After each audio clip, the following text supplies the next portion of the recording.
Good morning student. आज हम संस्कृत में त्रयोदशः पाठः महाकविः कालिदासः रीड करेंगे। ओके, तो स्टार्ट करते हैं। 13 चैप्टर है ये, महाकवि कालिदास।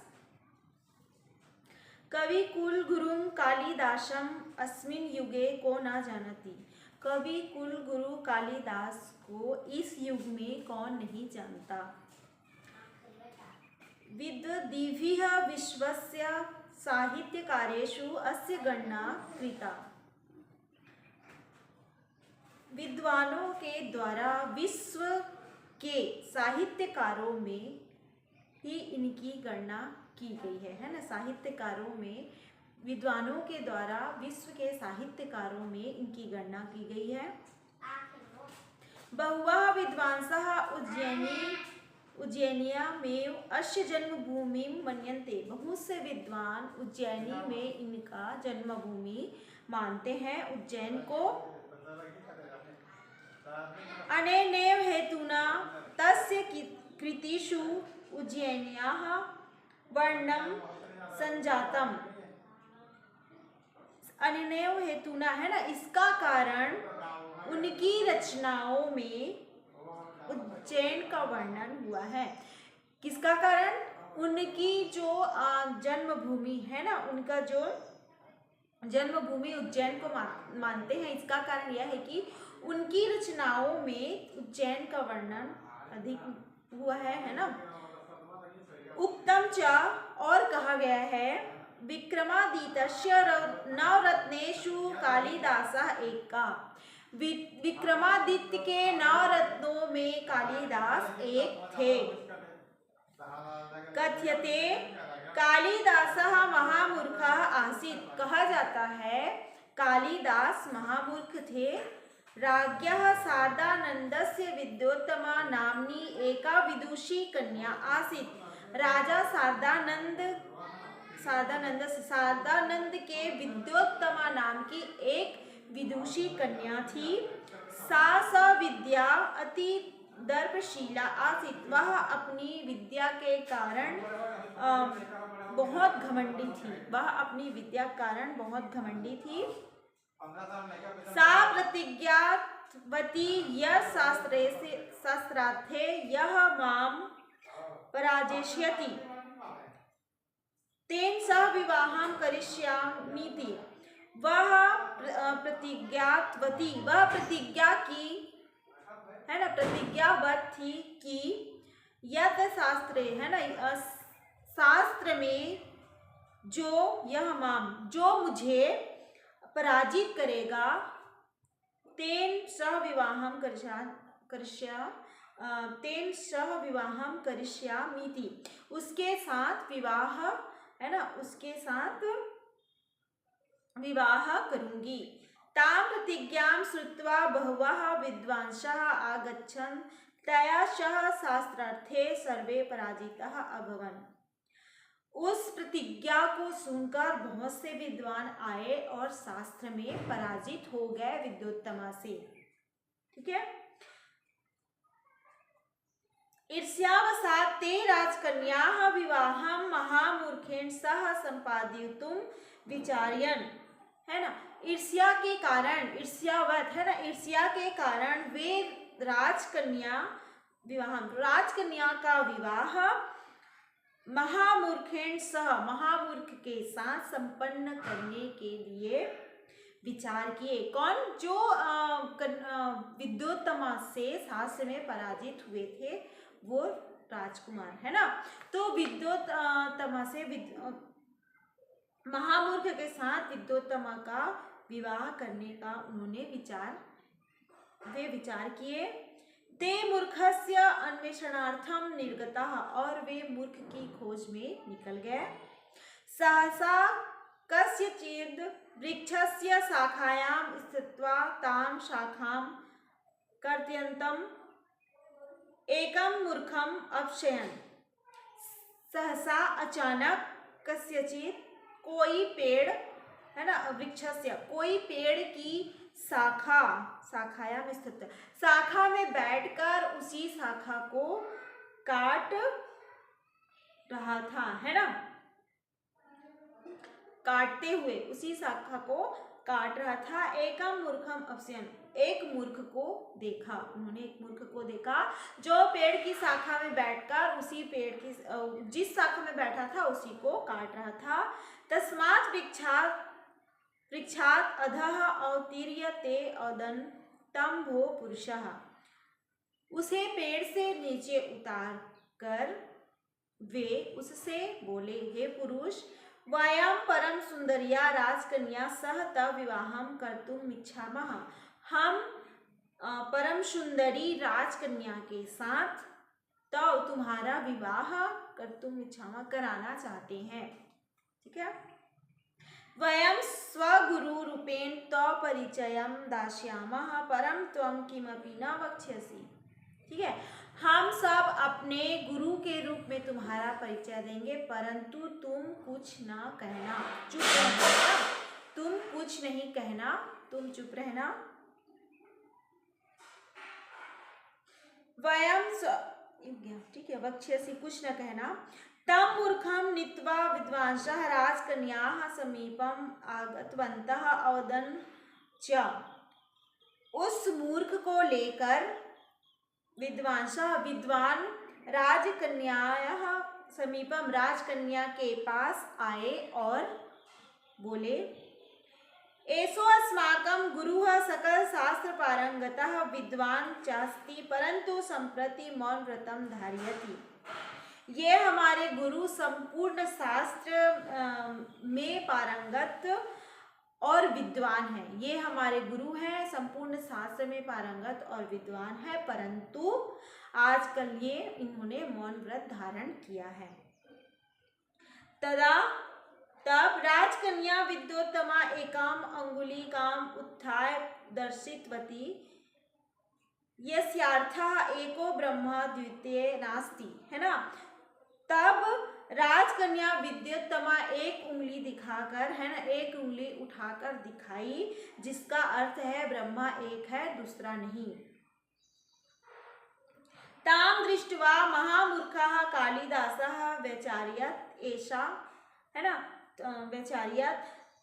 ताम दृष्ट्वा, उसे देखकर महामूर्खः कालिदास, महामूर्ख कालिदास सोचे, ऐसा मम एकम नेत्रम विस्फोटितुम् इच्छति, अहम तु तव द्वे नेत्रे विस्फोटिष्यामि इति मत्वा स्वकीये द्वे अंगुलिके दर्शितवान।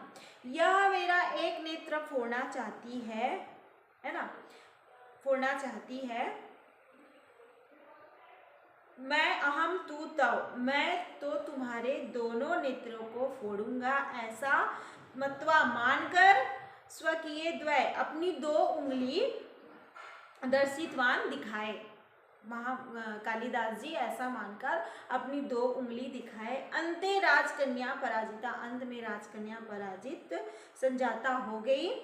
पश्चात कालिदासेन सह विद्योत्तमायाः परिणयः जातः, बाद में कालिदास के साथ विद्योत्तमा का विवाह हो गया। एकदा रात्रौ उष्ट्रस्य ध्वनि अभवत्, एक बार रात में ऊँट की आवाज हुई। ध्वनिं श्रुत्वा तस्य भार्या अयं ध्वनिः केन कृतः इति अपृच्छत्। आवाज को सुनकर उसकी पत्नी ने कहा, यह आवाज किसके द्वारा की गई है। कालिदासेन उष्ट्र शब्द से स्थाने उट्र इति शब्दः उच्चारितः विद्योत्तमा ज्ञातवती यत् एषा मूर्खा अस्ति। कालिदास ने उष्ट्र शब्द के स्थान पर उट्र उच्चारण किया, है ना। विद्योत्तमा जान गई कि यह महामूर्ख है, ये महामूर्ख है। सा कालिदासस्य अपमानम, वह कालिदास का अपमान कृत्वा करके गृहातम निष्कासितवती, घर से निकाल दिया। कालिदास खिन्नो भूत्वा देवीम आराध्यत, कालिदास दुखी होकर देवी की आराधना किए। तदनुग्रहेण सः महान विद्वान अभवत्, यदा कालिदासः ज्ञानं प्राप्य गृहं प्रत्यावर्तत तदा द्वारं पिहितम् आसीत्।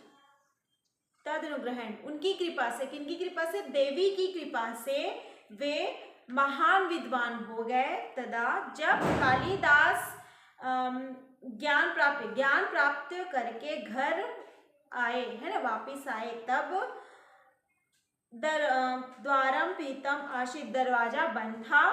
सह अकथयत, उन्होंने कहा, अनावृत कपाटम द्वारम देहि, दरवाजा खोलो। भार्या अपृच्छत, पत्नी पूछी, अस्ति कश्चित् द्वाग्विशेषः, वाणी में कुछ विशेषता है। कालिदासः स्वं प्रति भार्याः पत्नीम् अतोषयत्, कालिदास ने अपनी प्रतिभा से पत्नी को संतुष्ट किया। पत्न्याः शब्दत्रयम् आश्रित्य कालिदासः त्रयाणां काव्यानां रचनां करोत्, पत्नी के 3 शब्द के आधार पर कालिदास ने, है ना, कालिदास ने पत्नी के 3 शब्द के आधार को लेकर, पत्नी के 3 शब्द के आधार को लेकर कालिदास ने 3 काव्यानाम रचनाम करो, 3 काव्यों की रचना किए।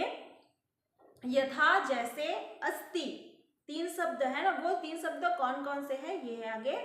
यथा, जैसे, अस्ति इति शब्देन कुमार संभवम अस्तुयतर श्याम दिशि देवतात्मा, कश्चित इति शब्देन मेघदूतम। ठीक है, पहले इसको देखते हैं। अस्ति है, इति शब्देन कुमार संभवम, इस शब्द से कुमार संभव में, अत्युत्तर श्याम दिशि देवता, उत्तर दिशा में देवताओं की आत्मा। कश्चित इति, कोई, दूसरा शब्द है कोई, इस शब्द से मेघदूतम, मेघदूत में कश्चित कांत विरह गुरुणा स्वाधिकार रत प्रमत्तः। ठीक है, अपने काम में प्रमाद करने से कोई, पत्नी के भारी विरह से, है ना, दूसरा शब्द है कोई, तो अपने काम में प्रमाद करने से कोई पत्नी के भारी विरह से। तथा वाग इति शब्देन, वाणी शब्द से, तीसरा शब्द है वाणी, पहला क्या है, अस्ति है, दूसरा कश्चित कोई, है ना, और तीसरा वाक, वाणी। तो तथा वाग इति शब्देन, वाणी शब्द से रघुवंश महाकाव्यम वागर्थम विव संपृक्तौ, तो वाणी शब्द से रघुवंश महाकाव्य में शब्द और अर्थ के समान मिला हुआ, है ना, शब्द और अर्थ के समान मिला हुआ। तदंतरम कालिदासेन चतुर्थानाम ग्रंथानाम रचना की था, उसके बाद कालिदास के द्वारा 4 ग्रंथों की रचना की गई। कालिदासेन मुख्यः 7 ग्रंथः विरचिताः, कालिदास के द्वारा मुख्य 7 ग्रंथों की रचना की गई। एतेषु द्वे, इनमें 2 महाकाव्य, रघुवंश महाकाव्य, कुमार संभवस्य, इनमें से 2 महाकाव्य, रघुवंश महाकाव्य और कुमार संभव।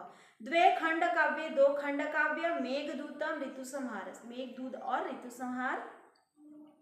3 नाटकानि अभिज्ञान शाकुंतलम, 3 नाटक, अभिज्ञान शाकुंतलम विक्रमोर्वशीय मालविका अग्नि, है ना, मालविका अग्नि मित्र है। तेसु अभिज्ञान शाकुंतलम श्रेष्ठतमा रचना अस्ति, उनमें अभिज्ञान शाकुंतलम श्रेष्ठ रचना है। जर्मन कवि गेटे महोदयेन अस्य काव्यस्य प्रशंसा कृता, अस्य ग्रंथस्य विषये एका सूक्तिः प्रचलिता, जर्मन कवि गेटे महोदय ने इस काव्य की प्रशंसा की। अस्य ग्रंथस्य विषय एका सूक्ति, इस ग्रंथ में एक सूक्ति, इस ग्रंथ के विषय में एक सूक्ति प्रचलित है। काव्येषु नाटकम रम्यम तत्र रम्या शकुंतला, कालिदास के समस्त काव्यों में सुंदर नाटक है और उन नाटकों में सबसे सुंदर अभिज्ञान शाकुंतलम है। कालिदासस्य भाषा अलंकारिकी अस्ति, कालिदास की भाषा अलंकार से युक्त है। उपमा अलंकारस्य प्रयोगे सह प्रवीणो अस्ति, उपमा अलंकार के प्रयोग में वे कुशल है। उक्तम च, और कहा गया है, उपमा काली कालिदासस्य, कालिदास की उपमा, उपमा अलंकार को कालिदास का माना जाता है। एतेषु काव्येषु प्रकृतेः मनोहारिणी चित्राणि लक्ष्यन्ते, इन काव्यों में प्रकृति के सुंदर चित्र दिखाई देते हैं। तस्य प्रकृतेः अनुरागः आसीत्, उनको प्रकृति से प्रेम था। कवि कुल शिरोमणि महाकवि कालिदासस्य काव्य रचना विश्वस्य निधिः इति मन्यन्ते जनाः, कवि कुल में सर्वश्रेष्ठ महाकवि कालिदास की काव्य रचना विश्वसनिधि है, विश्व का खजाना है, ऐसा लोग मानते हैं, है ना, ऐसा लोग जो है, लोकजन है वो मानते हैं। अधुना आज महाकवि कालिदास पार्थिव शरीरेण नास्ति, अपने स्थूल शरीर में नहीं है, तथापि फिर भी यशः काये विद्यन्ते, यश रूपी शरीर में विद्यमान है।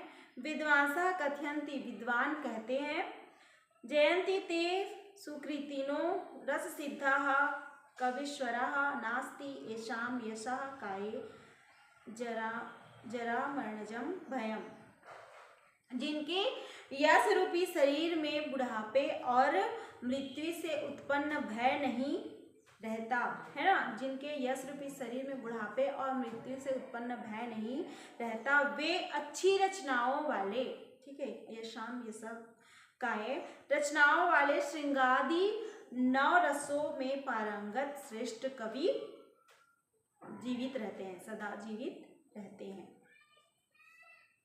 ठीक है, जिनके यश रूपी शरीर में बुढ़ापे और मृत्यु का भय नहीं रहता, वे अच्छी रचनाओं वाले श्रृंगार आदि नौ रसों में पारंगत श्रेष्ठ कवि सदा जीवित रहते हैं।